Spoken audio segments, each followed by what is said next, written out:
and welcome to ADHD-friendly. I'm recording this episode solo today. Becca's not feeling well, and I was going to delay, but I got to get it done. Got to get it done. So welcome. And I'm hoping to keep the energy and everything kind of aligned without her here. But let's start as we always do with a celebration. So this is episode 143. And as always, I want to just welcome everyone who is just joining, subscribing to ADHD Friendly. So excited to have you here. We are crossing over 900, which is just a number that in real terms is kind of hard to wrap my brain around. So we're at 902. So welcome if you've joined in the last week. So excited to have you here. Oh my gosh, could you feel my energy? I'm just like, so that this just creates such accountability for me to really be mindful of what I'm trying to share. And my purpose in sharing it is really just to share what I'm noticing and what I'm learning and what I believe will help us to thrive with ADHD. So there we go. So I have a celebration this week that I reached a new success that I'm going to share. And this ties in with our topic today, which is visual tools to support our brain. So I made a goal. I've shared before. I've been doing my yoga habit of Monday, Tuesday, Wednesday, Thursday yoga every single Monday through Thursday for, I'm coming up, it'll be 3 years this fall, which is crazy to me. But I did notice I was getting a little lackluster in my yoga where I do, 10 minutes here, 12 minutes there. And I was really hitting 20 minutes, which I just feel better when I do more consistently hit 20 minutes. So I made it a June goal. I didn't say anything because I didn't want the expectation to weigh heavily on me. So I just tracked it on my little desk calendar.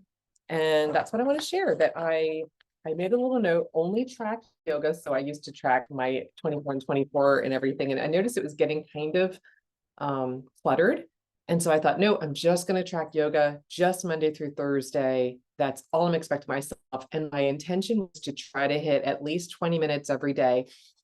And I did it. I'm so excited. This felt like such a win that I just had to share this. And again, if you're listening to this podcast, I invite you to check out my YouTube channel, ADHD Friendly, for any of the visuals. This is a visual heavy episode because I'm talking about visual tools. And so one of my favorites is tracking my habits in a very external, concrete, and visual way. And this is a great example of that. So that is my win for the week that I just had to celebrate. All right. So on to what I purchased this week. Not so good. Not so good, but it's okay. What I purchased was definitely a want, not a need, and it definitely blew my $20 budget for non-essential spending, but I'm okay with it because it's Snoopy. Oh my gosh, I wore my Snoopy shirt to acknowledge. I have a Halloween display that I put out, and then I've made little tweaks to it so I can extend it beyond. It was designed for Halloween, but I have it out for Thanksgiving, where I made them little like pilgrim hats, and I put up a little feast in front of them, just like in the Charlie Brown Thanksgiving episode. And then I have a bunch of tweaks that I turn it into a Christmas display. So it gets to stay out pretty much for 3 solid months. And I never had the Snoopy figurine to go with it. So I have all these characters that are shown on the back. Actually, I have more than this that are shown on the back, but I never had the Snoopy. And I found it on eBay, and it's brand new in the box, mint in the box. I will take it out of this box. But I have to clean up his face. He's a little yellow. I don't know if it's really coming through. I couldn't see it when I ordered it, but when I got it, I'm like, oh, his face is yellow. His body is still pretty white, but his face is very yellow. So I'm researching how to clean him up. So when I put him out in the fall, he's going to join the rest of the Peanuts gang, and I'm so excited. So I broke my spending on this guy. He was $35.10 with shipping included. And I also bought chalk for my pickleball court, which was $10, and my goal was 20 for the week. So I'm totally over it. So instead, here's another celebration. Instead of spending more and kind of being like all or nothing, like, oh, well, already over for the week, I'm going to, buy whatever else I want. I decided to reset my goal, and I put a lot of structure around seeing it. So I made day one, my July 1st, and I made a little reminder, $20 max each week. I'm stretching my goal out for 3 weeks, and I just reset it for 3 weeks. I told you I record these a couple of weeks before they come out. So the date that this comes out is the 17th. So I'm recording this 2 weeks before then on the 3rd, which is my typical recording schedule. But I have my little form that I've created to help me record what I spend and note if it was a want, a need, was it an impulse buy? Do I feel any different about it 24 hours later? I gotta say, my Snoopy guy, I have no regrets. I have been looking for him for a while, so I'm super excited that I found him in such good condition. And I cannot wait until October. Cool weather and my favorite season of the year with all of the holidays that are my favorite. So I get to put out Snoopy with the rest of the gang, which I'm super excited about. So over the goal, didn't get completely dysregulated and keep spending, even though I broke my plan. And I just reset and put structure around it again visually so I can see what I'm trying to do. And that's really the theme of this whole episode is how do we support ourselves visually? Because many of us with ADHD brains are very strong visual processors. So we want to lean into our strengths. And that's what this whole episode is going to be talking about. All right. So now on to the topic for the week, which is how to plan better with your visual tools.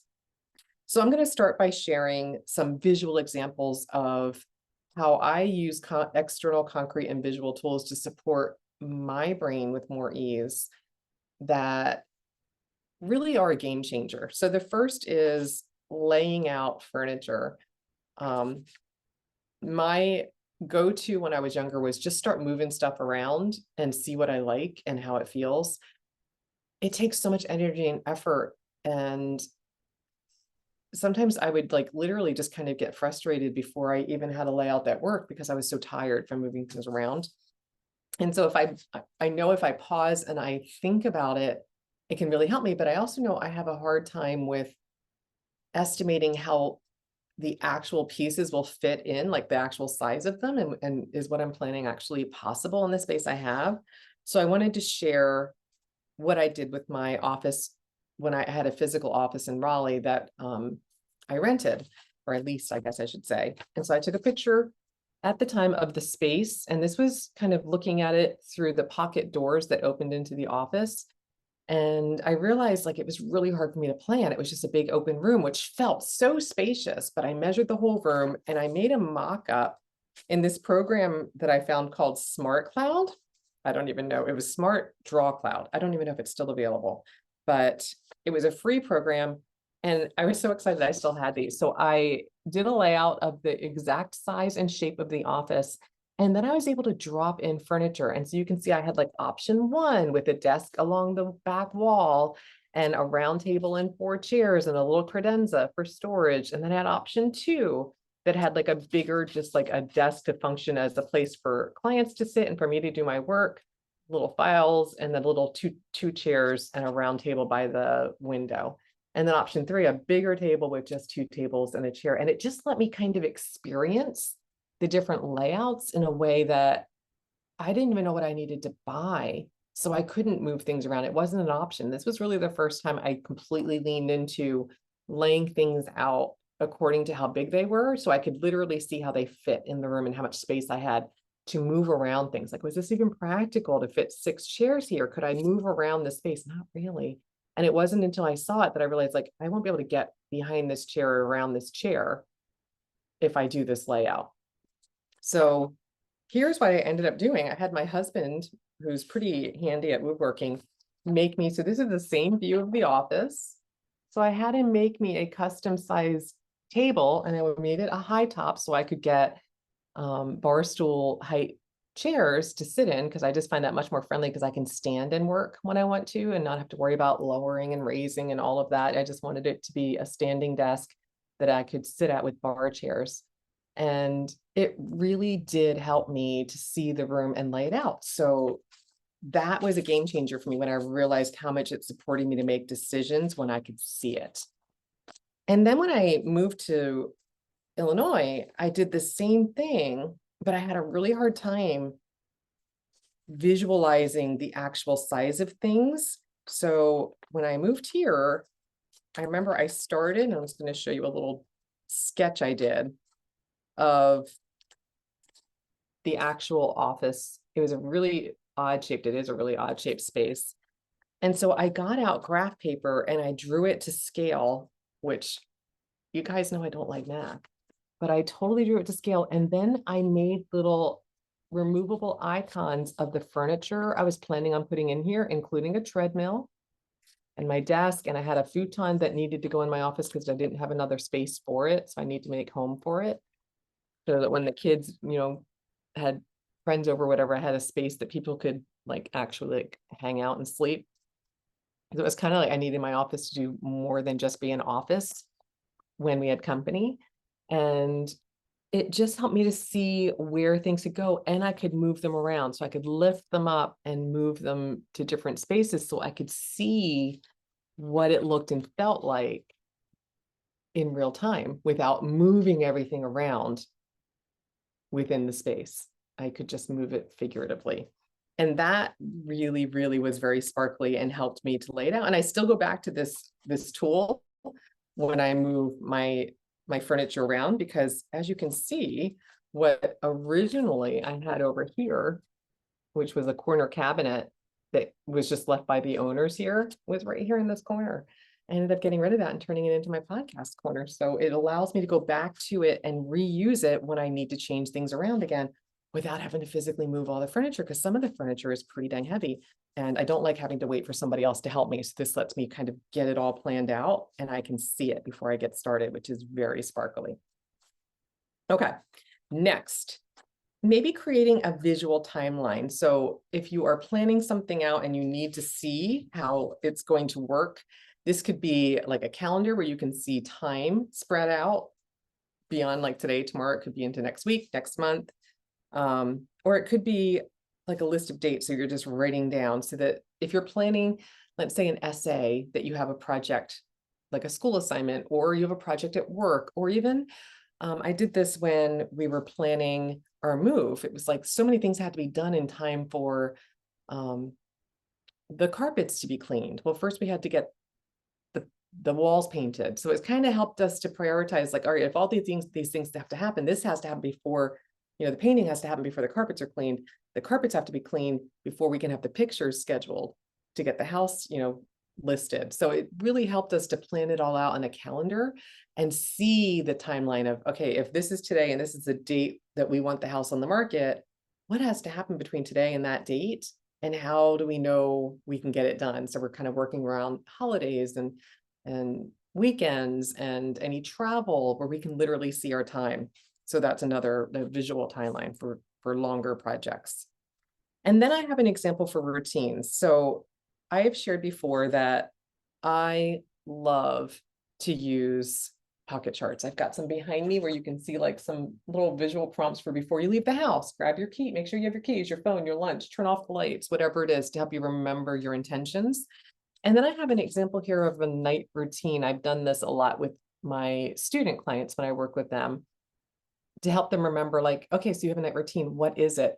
And I've had a lot of students that will tell me, like, number one here is put your backpack by the door and then brush your teeth, wash your face, plug your phone in, set out your clothes for the next day, set your alarm clock. They'll turn the cards over so they can literally see their progress and acknowledge what's been completed. And then they build in a reward. When they're done, they get to watch a little TV before they turn in for the night. So it's a visual way to remind yourself of the different steps in your routine so nothing falls off. So pocket charts for me, even though I started out using them in the classroom when I taught, they have become a tool. I have them in the kitchen to remind me what food I purchased. I have little pictures of the snacks so I can see them.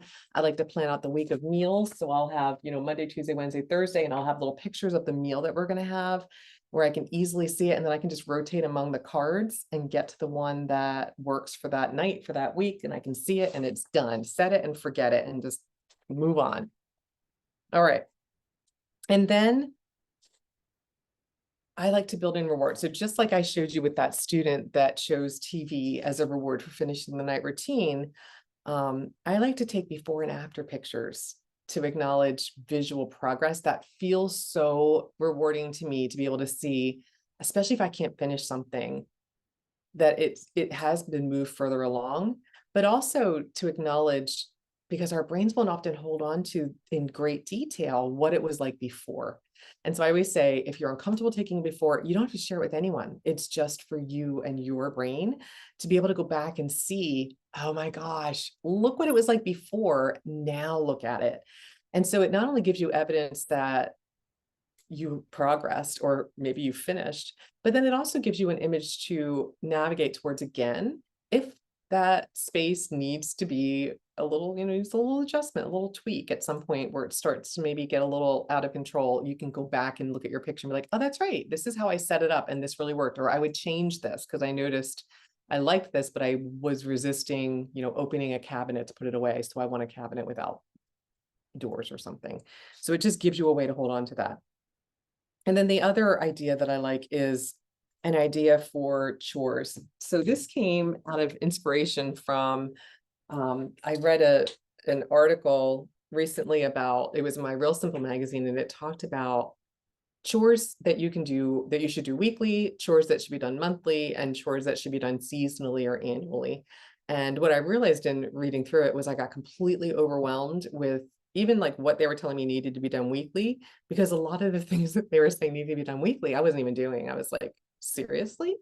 And it made me judge myself. It made me kind of get into that space that isn't very helpful. And so when I was planning out this, and I just put it away, I wasn't going to do anything with the chores because I just didn't even like the idea that it felt like there was these expectations that I do things that I had no interest in doing already, but I didn't even know I was supposed to be doing them. So then I was kind of even in a worse spot than I was before I read it. And when I was thinking of visual tools, I realized it could be really sparkly to put structure around it and see it, and then just notice if it makes a difference in my interest in doing them. So I took a quick little dry erase board that I got from IKEA, one of my favorite little tools. I've got a couple of these that I use in various ways. And so I cleaned it off because it was not holding anything I needed anymore. And I just created my space for my weekly to-dos, a space for my monthly to-dos. I divided them. And then I put a little line here for my weeklies where I could kind of like identify, like, did I do it in week 1, week 2, week 3, week 4, if I'm supposed to be doing these things each week. And then for the monthly things, I just want to move them down. So when I do something each week, I can move it down here. Gosh, that depth perception was really weird in the reflection. And I can see what didn't get done, what did get done. And the same thing with monthlies. I can just see, like, my monthly wins, what things got finished. I only wrote things on here that I was willing to try to do each week or monthly. And I'm just going to put it out and notice, how does this work for me? Am I moving things more consistently into the finished column each week? And am I doing any of the monthly things, especially things that maybe I wasn't doing ever, or, certainly not monthly? Like some of the things they had for weekly tasks, I moved to monthly. So they had wash your bath mats every week. And I was like, really? I don't even know who has time to wash bath mats every single week. But I thought I could put it on a list to do it monthly and see how that goes. So actually I can move this because I actually just did them. Because I was so like, oh my gosh, when was the last time I washed the bath mats? So now it's done for the month. So I can put it down there for July. So I'm just tracking these in July. Another one it had was sanitize your doorknobs, faucets, light switches, and remote controls. That was weekly. And I'm like, really? I don't know, guys. Again, post in the comments. This is episode 143. If you're doing that every week, are you doing it? Are you outsourcing it? Do you have an Alice? Which is what my goal is, always to have it outsourced and have somebody else come in and do all of these things. Because I would love nothing more than be like, here, this is what I want you to do. And not have me do it. But I'm going to try this visual chart out and just see how it works. And I invite you just to notice if something would work for you. If something in this is sparkly for you, what would you do to support yourself to have more of what you want and not drain yourself with what you don't want or what isn't serving you? All right, so that's it. Just some examples of some visual tools that can really help to support our brain so that we're thriving more than we're struggling. And now on to my book for the week. So my book this week is The Inheritance Games. It's by Jennifer Lynn Barnes. Looks like this guy. Okay, so this is a series. I believe there's 4 books in the series. This is book 1. I read it because I had a lot of people recommend it to me. There's tons of positive reviews. It's very widely read apparently. And I thought, okay, I like series. I thought it would be really exciting to start a series. I haven't read a series in a while, and it was a really highly reviewed series. Now, I have to say my review is coming from having listened to it. This was a book I wasn't able to get physically, so I listened to the entire thing on the audiobook format for my library, and I just didn't love it. I really didn't. I struggled to finish it. I think a lot of it had to do with the reader was female, and most of the characters are male, although the main character is female. But I didn't like the way she read the voices. She sounded very whiny in a lot of the voices. It was just grating. So I don't know if I would have liked it more if I physically read the book or if I read the ebook. So I'm judging it based on the audiobook. And I just didn't love it. So I don't know. There you have it. It's definitely a light summer beach read. It doesn't go into any, it's not challenging. You're not going to be growing and stretching yourself in any ways. So if you're looking for something light, it does have a lot. I'm sure it's just me. There's a lot of positive reviews for it. So take what you will from that. It just wasn't my cup of tea. All right. And then my quote for the week, this comes from a math teacher named Dan Meyer. And he says, "What problem have you solved ever that was worth solving where you knew all of the given information in advance? No problem worth solving is like that. In the real world, you have a surplus of information and you have to filter it, or you don't have sufficient information and you have to go find some." And I thought about this, and the reason I'm sharing it is because it really did resonate. I've been doing Wordle lately, and my husband and I like to like share after we finished it, how many attempts it took us and if we got the word, and our thoughts as we were kind of working through it. And I realized if you just told me the word and I could just plug it in, it's not satisfying. There's no sense of accomplishment. There's no sense of satisfaction for having, achieved something. And so I think what he says is right. There's never a problem that we solve that's worth solving where we know all the information in advance that's worth it, right? The whole challenge is to solve something that's challenging and to figure it out and to prove to ourselves that we can do it. And for me, that's always highlighting some of our strengths. And that's always very sparkly to my brain. So thank you, Dan Meyer, for that quote. And remember, one of the main ways to use our strengths is to lean into our strong processing modalities. So if visual processing is something that you're very strong with, I encourage you to explore where could you use additional visual supports and tools to help you to thrive with ADHD. That's it for this week. I look forward to seeing you next time. Until then, tally ho.